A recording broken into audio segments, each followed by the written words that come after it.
بسم اللہ الرحمن الرحیم۔ سامعین اکرام، یوں تو اللہ تعالیٰ نے اس کائنات رنگ و بو کے اندر اپنے کم و بیش 1,24,000 انبیاء کرام مبعوث فرمائے، اور وہ سارے کے سارے صاحب کمالات و معجزات تھے، اور وہ سارے کے سارے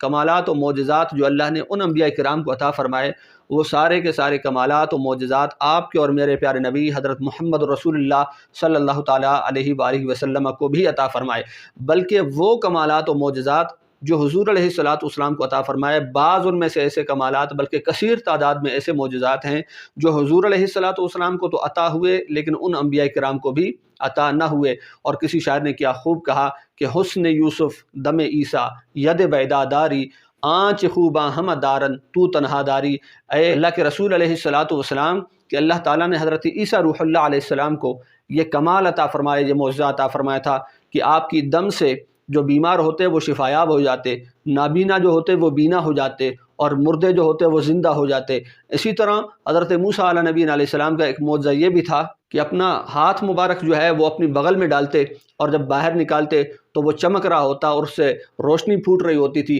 اسی طرح حضرت یوسف علیہ نبی علیہ السلام کہ آپ کو اللہ تعالیٰ نے جو معجزات عطا فرمائے، ان میں سے ایک معجزہ آپ کا حسن و جمال تھا کہ زنان مصر نے آپ کی صورت دیکھ کر اپنی انگلیاں کاٹ دی، اور پھر اسی طرح فرمایا کہ آنچ خوباں ہم دارن تو تنہا داری۔ وہ جو کمالات 1,24,000 کم و بیش انبیاء کرام کے پاس تھے، اے اللہ کے رسول علیہ السلام وہ تنہا آپ کی ذات کے اندر موجود ہیں۔ لیکن میں یہ کہنا چاہوں گا کہ حضور علیہ السلام کے ہزاروں معجزات میں سے، سینکڑوں معجزات میں سے کوئی معجزہ بھی ایسا نہیں ہے جو آج ہمارے سامنے موجود ہو، ہم اسے چھو سکتے ہوں، اسے محسوس کر سکتے ہوں، اسے بوسہ دے سکتے ہوں، اسے سینے سے لگا سکتے ہوں، یا اسے دیکھ سکتے ہوں، سوائے قرآن پاک کے کہ قرآن پاک حضور علیہ السلام کا وہ کمال معجزہ ہے، اور قیامت تک رہے گا انشاءاللہ کہ اس کی حفاظت کی ذمہ داری خود رب تعالیٰ نے اپنے اوپر لی ہے۔ اور یہ وہ معجزہ ہے کہ جسے ہم چھو بھی سکتے ہیں، جسے ہم سمجھ بھی سکتے ہیں، جسے ہم پڑھ بھی سکتے ہیں، جسے ہم محسوس بھی کر سکتے ہیں۔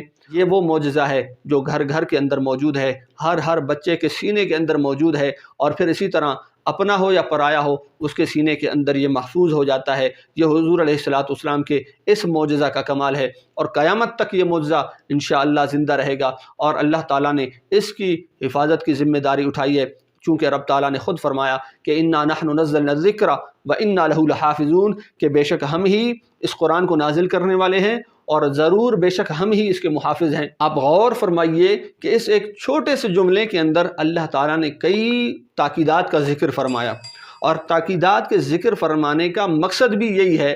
کہ کوئی اس کی طرف میلی نگاہ سے دیکھ ہی نہیں سکتا، کوئی اس کے اندر تغیر و تبدل کرنے کا سوچ بھی نہیں سکتا، کوئی تحریف و تبدیل کرنے کی ہمت ہی نہیں رکھ سکتا۔ اور فرمایا کہ لا یمسہ الا المطہرون، تحریف و تبدیل کرنا، اس کے اندر تغیر و تبدل کرنا تو دور کی بات ہے، کوئی ناپاک عزائم لے کر اسے چھو ہی نہیں سکتا، ان ناپاک عزائم کو ہم اس کے قریب آنے بھی نہیں دیں گے۔ اب رہا سوال یہ، ہم دیکھتے ہیں کہ یہ چوڑے، یہ کفار، یہ حضور علیہ السلام کے دشمن، یہ دین اسلام کے دشمن، یہ مسلمانوں کے دشمن، کبھی تو حضور علیہ السلام کی عزت و حرمت کے اوپر حملہ کر رہے ہوتے ہیں، اور کبھی جو ہے حضور علیہ السلام کے اس معجزہ یعنی قرآن پاک کو نظر آتش کر رہے ہوتے ہیں، اور جناب کبھی جو ہے وہ کلمہ طیبہ کی بے حرمتی کر رہے ہوتے ہیں، اور کبھی کلمہ طیبہ کی توہین کر رہے ہوتے ہیں۔ تو ان کا جواب سنیے، اور کانوں کے ساتھ ساتھ دل کے دریچوں کو بھی کھول کر سنیے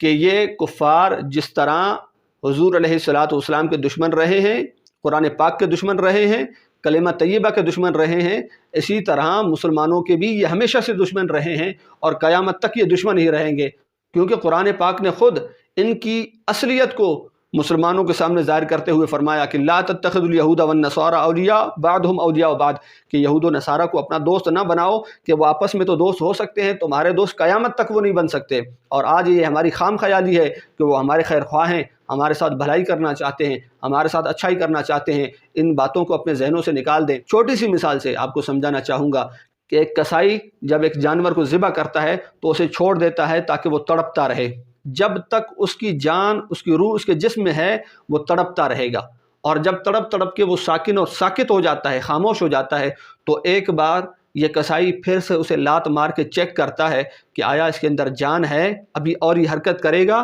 یا بس اس کی جان نکل چکی، اس کی روح نکل چکی۔ اب جب اس کو یقین ہو جاتا ہے کہ اس کی جان نکل چکی ہے تو اٹھا کے اس کو لٹکا دیتا ہے اور اس کی کھال اتار کے اس کی بوٹیاں بوٹیاں کر دیتا ہے۔ تو یہ کفار کبھی تو حضور علیہ السلام کی عزت و حرمت کے اوپر حملہ کر کے ہمارے گلوں کے اوپر چھریاں پھیر رہے ہوتے ہیں، اور کبھی جناب قرآن پاک کی تقدیس کو پامال کر کے ہمارے گلوں پہ چھریاں پھیر رہے ہوتے ہیں، اور اسی طرح کبھی کلمہ طیبہ کی بے حرمتی اور توہین کر کے ہمارے گلوں پہ چھریاں پھیر رہے ہوتے ہیں۔ در حقیقت وہ ہمیں چیک کر رہے ہوتے ہیں، وہ دیکھتے ہیں کہ ان کے اندر کچھ جان ابھی باقی ہے یا ان سے وہ ایمان کی جو روح ہے، تازگی ہے، وہ نکل چکی ہے۔ خدا نخواستہ جس دن ہم لوگ خاموش ہوئے سمجھیں کہ وہ ہمارا آخری دن ہوگا، اور اللہ نہ کرے کوئی ایسا دن آ جائے کہ ان نفوس قدسیہ کی، قرآن پاک کی، حضور کی ذات کی، ائمہ اطہار کی، اور اسی طرح حضور کے صحابہ کی، حضور کے اہل بیت کی، امہات المومنین کی اور کلمہ طیبہ کی بے حرمتی کی جائے اور ہم خاموش رہیں، تو یقین جانیے اس دن ہماری جان نکل چکی، اور وہ لٹکا کر ہماری کھال اتار دیں گے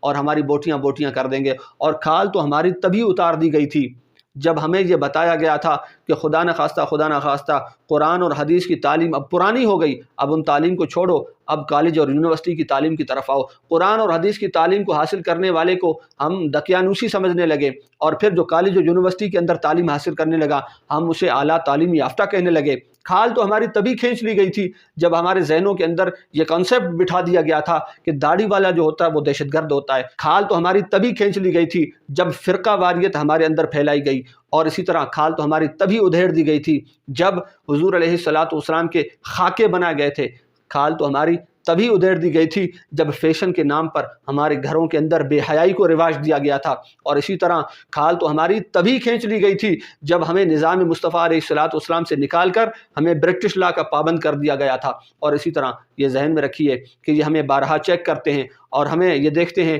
کہ آیا ان کے اندر کچھ جان ابھی باقی ہے کہ نہیں ہے باقی۔ اور آج جو حضرات سویڈن کی اس خبیث ترین حرکت پر خاموش ہیں، ان کا شمار تو نہ زندوں میں ہوتا ہے اور نہ مردوں میں ہوتا ہے۔ ان سے تو ہم بات بھی نہیں کر رہے، ہم بات ان سے کر رہے ہیں جو اس وقت آواز اٹھا رہے ہیں۔ لائق صد تحسین ہے جو اس وقت سراپا احتجاج ہیں، لائق صد تحسین ہے جو اس وقت سویڈن کے خلاف، یا ہر وہ ملک، ہر وہ نظریہ، ہر وہ بندہ اور انسان جو اس ناپاک جسارت کے اندر چاہے کسی بھی طریقے سے شامل تھا، اس کے خلاف آواز بلند کر رہے ہیں، بہت اچھا کر رہے ہیں۔ لیکن میں سمجھتا ہوں کہ جس طرح ہماری زبان، ہمارا جسم اور ہماری آواز سویڈن کے خلاف بول رہی ہے، نعرے بازی کر رہی ہے، اسی طرح ہماری روح ہمارے جسم کے خلاف اور ہماری ان حرکات کے خلاف وہ سراپا احتجاج ہے کہ کیوں ہم نے خود قرآن پاک کو کتنا پڑھا ہے،